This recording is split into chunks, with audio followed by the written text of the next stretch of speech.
Grief, we must understand, it is on many different levels. Somebody close to them died somewhere, they will feel this because within the body there is a certain process. Because what you call as a parent is the basis of this body. There is a very deep memory connection between the two.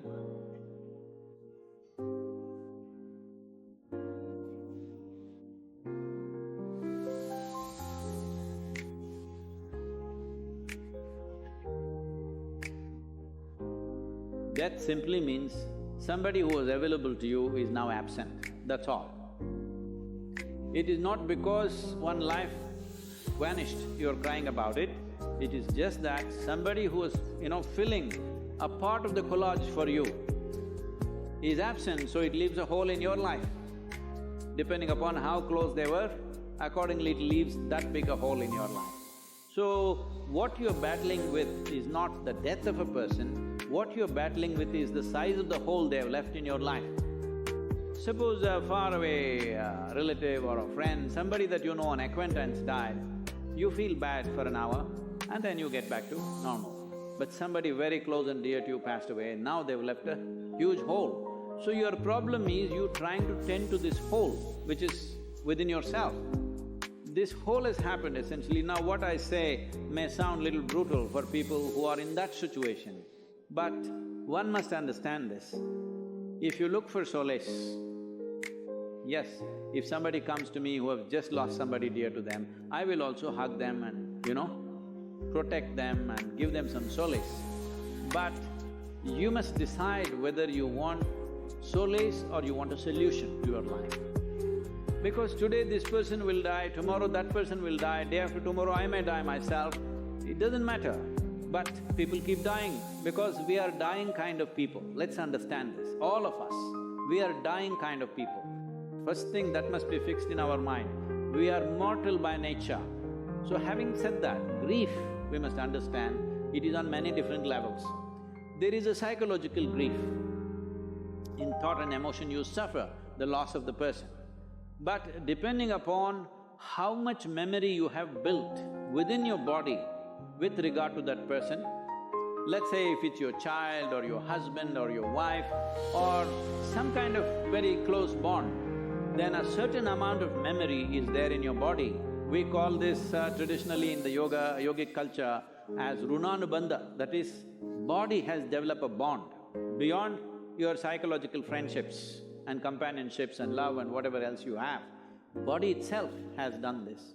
A whole lot of people feel this. Somebody close to them died somewhere, they have not received any information. Suddenly they feel their energies are gone and they're like… They don't know what's happened, but suddenly they're almost sick, they're feeling like that, completely drained out. Then after a few hours or few days, information comes that this person is dead. But well before the information came, they will feel this because within the body there is a certain process that the memory starts undoing itself and you feel like you're dumb. Your runanubandha with your parents or with your children is strongest till you're 21 years of age. Once you cross 21 years of age, it is called as the first quarter. In the yogic way of looking at it, 84 is the cycle of life. The first quarter is 21. Up to 21, if you lose a parent or if you lose a child below 21 years of age, the pain will not just be emotional, it'll be physical. It will manifest in the body because there is a strong runanubandha. But beyond 21, it is largely psychological and emotional. When we say runanubandha, what you suffer emotionally or psychologically, that's not what we're talking about. We're talking about physical memories. Bodies have memories. Because what you call as a parent is the basis of this body. There is a very deep memory connection between the two that is at its strongest till 21 years of age. Once you pass that, it is weakened. Is it gone? not totally gone, weakened. Let us say you're 42 years of age and you're a man, then you still have a reasonably painful Runanubandha. But let us say you're 42 years of age and you're a woman, your Runanubandha is almost negligible. Not that it's not there, it's there, but very, very low. So, the suffering that you go through is largely emotional and psychological. If you're psychologically very stable, emotionally balanced, you will see you will handle it quite effortlessly because there is no physical turmoil going on in the system. But the same thing, if they lose their husband, that Runanubandha is physically painful because that is a different type of Runanubandha. A child below 7.5 years of age doesn't have much Runanubandha. The mother and father may have enormous Runanubandha, but on the other side, there is not much Runanubandha. This is not just for psychological reasons. A child below 7.5 years of age doesn't suffer much, doesn't go through the turmoil physically. May suffer because of not being taken care of and those kind of situations if they are there.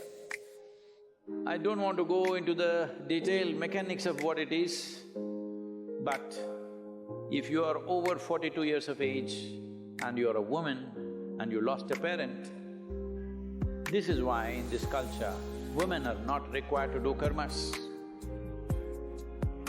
Karma is done for the dead, not so much for you.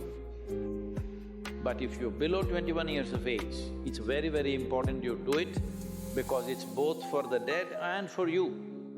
It's very important for you because the person who died, whatever happens, happens. But your life can be in a constant turmoil because there is a physical memory which torments you at a different level. Even if you're mentally stable, emotionally very balanced, still there is a certain torment going within you. For this, there are yogic processes with which you can rejuvenate the system. There's a whole system of things to do. Here at the yoga center, we've kept it very alive. For people who lose their loved ones, we do certain processes so that the physical memory is taken away. Once the physical memory is taken away, the psychological suffering can be dealt with by the individual person much more easily.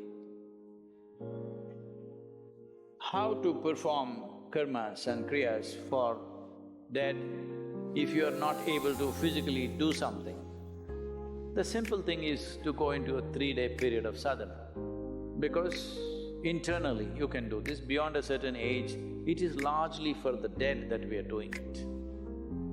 But there is an element of that, it's not totally gone. Our bodies are never 100% free from the genetic process that we have received from our parentage.